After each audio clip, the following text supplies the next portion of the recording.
Hello everyone, एक बार फिर से आप सभी का मोस्ट वेलकम। बच्चों, अब हम फिर से शुरू करने जा रहे हैं इतिहास का जो 5000 प्रश्नों की अपनी जो सीरीज़ थी, जो अपन ने कंटिन्यू करी थी हाफ ईयरली एग्ज़ाम से पहले, और एग्ज़ाम्स के कारण इसे बीच में हमने रोक दिया था।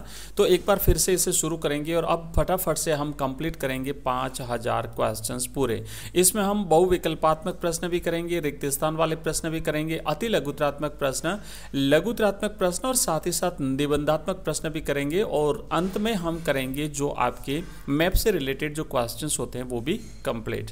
तो आइए करते हैं शुरू। सबसे पहले हम देखेंगे एक प्रश्न, बहुविकल्पात्मक प्रश्न है कि महावीर स्वामी से पहले जैन धर्म में कितने शिक्षक या फिर तीर्थंकर हो चुके थे। तो कुल टोटल जो जैन धर्म में तीर्थंकर हुए हैं बच्चों, 24 तीर्थंकर हुए हैं, और 23वें तीर्थंकर यानी महावीर स्वामी 24वें थे, तो इनसे पहले 23 तीर्थंकर हुए थे। तो राइट आंसर है इसका द, और 23वें तीर्थंकर थे पार्श्वनाथ। तो इसका सही जवाब रहेगा ऑप्शन द, 23 तीर्थंकर महावीर स्वामी से पहले जैन धर्म में हुए थे। अगला क्वेश्चन है दूसरा, किताब उल हिंद निम्न में से किन विषयों पर एक विस्तृत ग्रंथ है।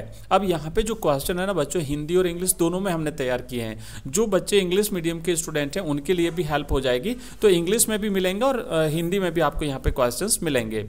तो दूसरा प्रश्न यह है कि किताब उल हिंद में किन विषयों का विस्तृत ग्रंथ है। बच्चों, किताब उल हिंद जो है वो अल बिरूनी का एक ग्रंथ है जिसने उसे अरबी भाषा में लिखा था, और इसमें उसने धर्म और दर्शन, सामाजिक जीवन, खगोल विज्ञान, इन समस्त चीज़ों पर जो है वो इसमें लिखा है। तो राइट आंसर है इसका ऑप्शन द। अगला क्वेश्चन तीसरा है, थार रेगिस्तान से लगा हुआ पाकिस्तान का रेगिस्तानी क्षेत्र क्या कहलाता है। तो जो पूरा का पूरा थार रेगिस्तान है भारत में जो पड़ता है, और उसी रेगिस्तान का पाकिस्तान से लगता हुआ जो क्षेत्र है वो चौलिस्तान के नाम से जाना जाता है। सही उत्तर है इसका ऑप्शन स।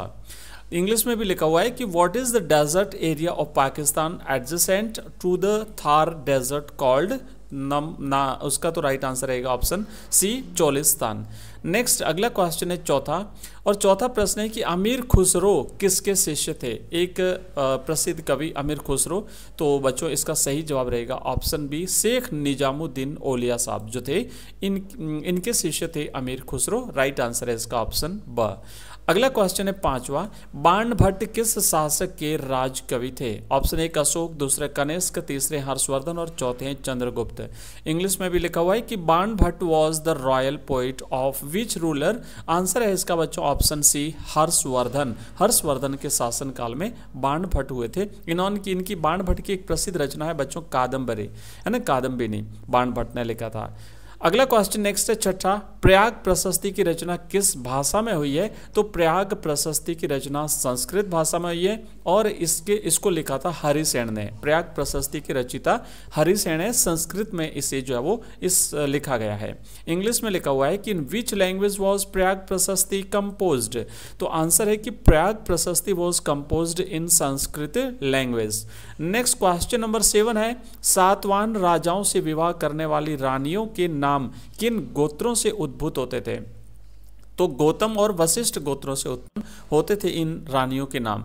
इंग्लिश में भी लिखा हुआ है कि from which gotras did the names of the queens who married Satavahana kings originates. तो आंसर है फ्रॉम गौतम एंड वशिष्ठ गोत्र। अगला क्वेश्चन है 8वां, थेरी गाथा।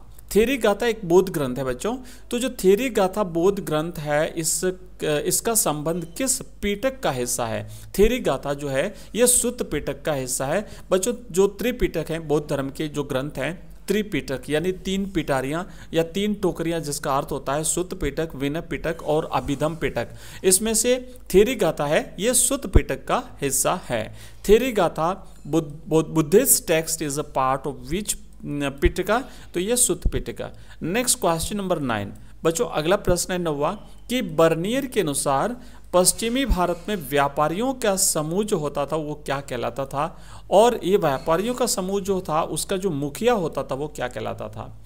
तो पश्चिमी भारत में व्यापारियों का समूह महाजन कहलाता था। महाजन कहते थे व्यापारियों को, उसके समूह को, और इनका जो मुखिया होता था वो सेठ कहलाता था।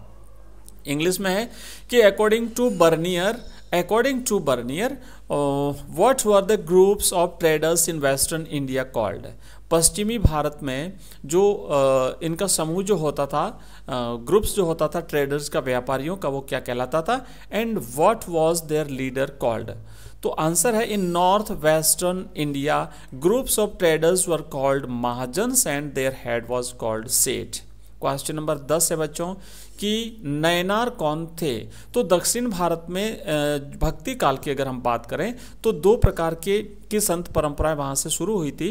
जिन्होंने भक्ति काल की शुरुआत की थी उसमें से एक थे नयनार संत।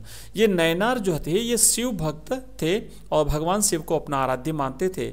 वे एक स्थान से दूसरे स्थान पर भ्रमण करते हुए तमिल भाषा में अपने इष्ट यानी भगवान शिव की स्तुति में भजन गाया करते थे और टोटल इनकी संख्या 63 थी। इसी तरीके से आलवार संत थे जिनकी संख्या 12 थी और ये अपने इष्ट देव भगवान विष्णु की आराधना में जो है वो भजन कीर्तन करते थे और वो जो है वो आलवार संत कहलाते थे, वैष्णव संप्रदाय को मानने वाले।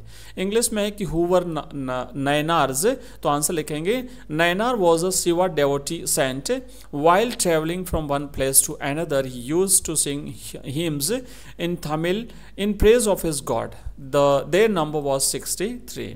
नेक्स्ट क्वेश्चन है बच्चों 11वां। देखो बच्चों ये जो क्वेश्चंस हम कर रहे हैं इसकी कंप्लीट पीडीएफ आपको हमारे ऐप में मिलेगी, साथ ही साथ हमारा जो टेलीग्राम चैनल है वहां पर आपको इसकी कंप्लीट पीडीएफ मिल जाएगी। दोनों का लिंक इस वीडियो के डिस्क्रिप्शन में दिया हुआ है और हमारा व्हाट्सएप ग्रुप है उसको भी आप ज्वाइन कर लीजिए। उसका नंबर मैं आपको दे देता हूँ व्हाट्सएप ग्रुप का, उस पर आप हमें मैसेज करेंगे तो आपको हमारी सारी जो लिंक्स है वो मिल जाएगी। और इसी के साथ साथ मैं आपको बता दूं कि हम ज्योग्राफी का रिवीजन जो है वो शुरू कर किया है हमने। 18 दिन में हम कंप्लीट करेंगे आपकी ज्योग्राफी, साथ ही साथ हिंदी कंपलसरी का रिवीजन चल रहा है। तो ये दोनों सब्जेक्ट्स कंप्लीट होने के बाद में हम नेक्स्ट सब्जेक्ट शुरू करेंगे हिस्ट्री और पॉलिटिकल साइंस, ठीक है। और इसकी कंप्लीट जो वीडियोज़ हैं, पीडीएफ है, एमसीक्यूज है, ऑनलाइन टेस्ट सीरीज हैं, मॉडल पेपर्स हैं, ये सारी चीज़ें आपको हमारे ऐप में मिलेगी। एजुकेशन राइज से हमारा ऐप है जिसका लिंक इस वीडियो के डिस्क्रिप्शन में दिया हुआ है। चलिए 11वां प्रश्न है कि सूफी संतों की लोकप्रियता के क्या कारण थे। जो सूफी संत थे वो इतने लोकप्रिय क्यों हुए? तो इसके कई कारण थे। पहला तो ये था कि सूफी संत एक ईश्वर में विश्वास करते थे, वो कहते थे भगवान एक है। अगला था कि सूफी संत जो थे ये मानव सेवा और समानता पर बल देते थे, मानव मात्र की सेवा पर बल देते थे, सभी को समान दृष्टि से देखते थे, भेदभाव नहीं करते थे। तीसरा पॉइंट था कि सूफी संतों की धर्मनिष्ठा, विद्वता और लोगों द्वारा उनकी चमत्कारी शक्ति में विश्वास था। उन्होंने कुछ चमत्कार दिखाए थे लोगों को, साथ ही साथ बड़े विद्वान होते थे। तो इससे जो है लोग प्रभावित हुए और इन सूफी संतों की लोकप्रियता बढ़ती गई।